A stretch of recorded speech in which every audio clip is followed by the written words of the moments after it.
Only if letting go was an art. Hello, I am Sonia Luthra and welcome to my channel Deep Dive with Sonia. Today we are going to summarize the book The Art of Letting Go by Nick Trenton. And the book essentially talks about emotional baggage, it talks about why we cling to certain things, why do we carry emotional hurt for a long time, why we cannot forget, we cannot forgive. So let's deep dive and understand the concept, the art of letting go. Letting go in psychology is mostly understood as a concept wherein we let go of our attachments. But actually, at the core of it is letting go of things that do not serve us in our best interest anymore. Dichotomy of control is a central concept in Stoic philosophy. It says that we should control only the things that are under our control and not everything. So we have to categorize everything into what is under our control and what is not under our control. Things that are not under our control are not to be bothered about, while things under our control can be uh, given importance. There are two steps to this. He says that you focus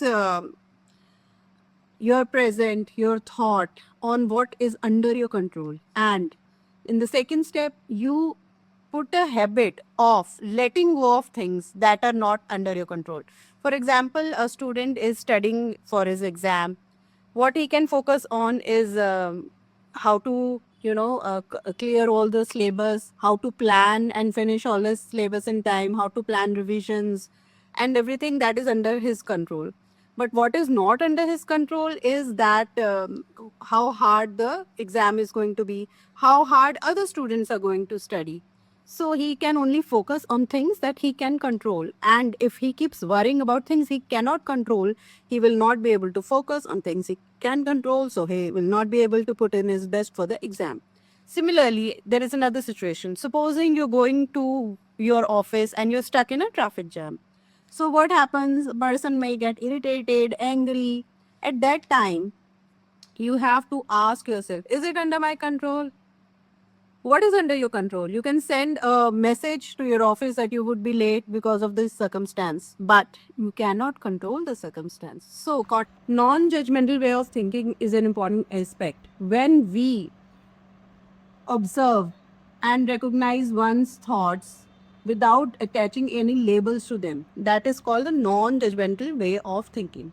For example, your boss has given you some work, you finished the work, you took your work back to your boss, and he says, okay, this is not up to the mark and you need to redo it. Fine. So, a judgmental way of thinking would be that my boss, I'm not good enough. I cannot do in a simple job nicely. My boss does not appreciate me. He does not like me, I think. He's partial. While a non-judgmental way of thinking would be, okay, I've not done this job properly. I need to do this again. So what is the difference? The difference here is while you are not judging and taking things as they are, not labeling them, you find more compassion for yourself and others, and you are at more peace with yourself. Concept of self-distancing, that is essentially removing yourself from a conflicting situation or just putting a distance between yourself and the situation so as to understand the situation better, gives a clearer perspective on the situation. For example, let's say Kylie is having a heated argument with her boss in the office. Both are discussing their viewpoint and the situation is escalating. In that time, what they should do is they should take a break of 10-15 minutes, go back to their respective desk, think about the situation, rethink, and then discuss it. So, distancing is very important. Or in another manner, there's another technique wherein you are in a situation and you look at the situation from a distance. Like we say that, okay, that two people are arguing there, and I'm standing in a distance and watching myself and the other person arguing and trying to come to a point. So that is how you distance yourself from the situation, see it from a distance, and then reflect upon how it is going. So this also gives a clear picture of the thing.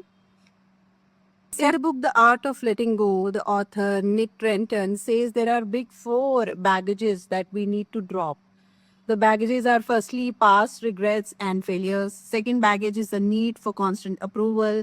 Then the third baggage would be toxic or dead relationships. And the fourth baggage is illusion of the perfect control. Naturally, these four baggages are heavy. So past regrets and failures, they cling on to us. We cannot move past them. What happens is that if we keep living in the past, reliving a past belief stops us from moving forward. So treating failures as lessons, not life sentences, should be done. The past cannot be rewritten, but your relationship to it can be. You can go to yourself in the past and tell yourself your being self that is still sitting there. Tell him that you've done your best, time to move on.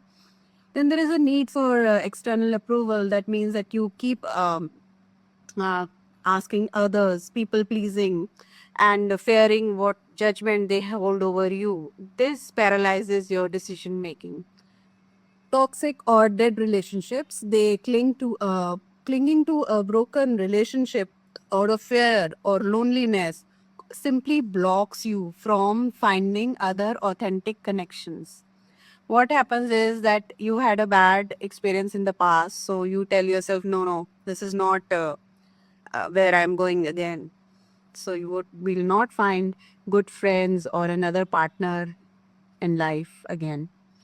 The illusion of perfect control means true adaptability comes from surrendering the rigid expectations that everything must go exactly your way. So there is no perfection, you must change the concept of perfection to happen in your life. If you let go of these four baggages, need for approval, dead or toxic relationships, the illusion of perfect control, and past regrets, you will feel that you are much lighter and you move on with a force that is propelling you towards a greater future and success. So now we've had enough talk of why you must let go. Now let's talk about the practice. What is the actionable here? What we need to actually do? Let's divide it into four steps. In the first step, we are going to make a conscious choice. Yes, a conscious, active choice and not a passive choice. Yes, I should let go. Write it on a piece of paper. Write down the emotion, write down the hurt that you need to let go, and decide that yes, I am going to act upon it actively. Second step would be to feel the emotion completely. Do not suppress the anger. Do not suppress the grief. Do not suppress the sadness. Cry if you need to. Sit with the discomfort. Talk about it to yourself, what it is doing to you. So clear the emotion that you are having with yourself. Then the third step would be to channel it into a positive outlet. Redirect the trapped emotion, redirect the trapped energy. See, emotions carry a lot of energy, so you have to now channel it through some other source. Go for a run, take a break with your friends, enjoy yourself, take a short trip. Yes, you must have heard, yes, these things do help. So when you redirect your emotional hurt and you tell yourself you're acting upon it, you're doing some physical exercise, you are talking to a mentor, or you visit a therapist and talk to him or her about your emotion, you are actively releasing it in a positive way. Finally, we need to reevaluate. In the final step, we reevaluate your needs. See, why you were stuck in an emotion? Because you were stuck with a feeling that you enjoyed along with it. Let's say you had a group of friends and now you are not friends with them any longer due to any reason A, B, C, D. Now, what happens here is that you were enjoying, so now you're missing the enjoyment part. You're hurting. You left your friend circle because of some conflict, but now you're hurting.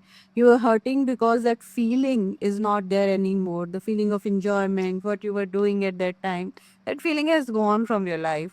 So just reconsider what is the emotion that you're missing, what is the need. So what you need here is a set of new friends. So you set out, you make new friends, and find a healthy self-sustaining way of checking on your emotion, a way to fulfill your emotion again.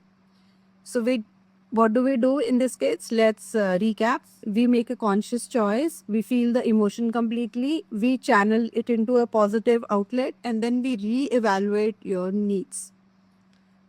So this is an important way to letting go of an emotional hurt or an emotion that you were stuck with.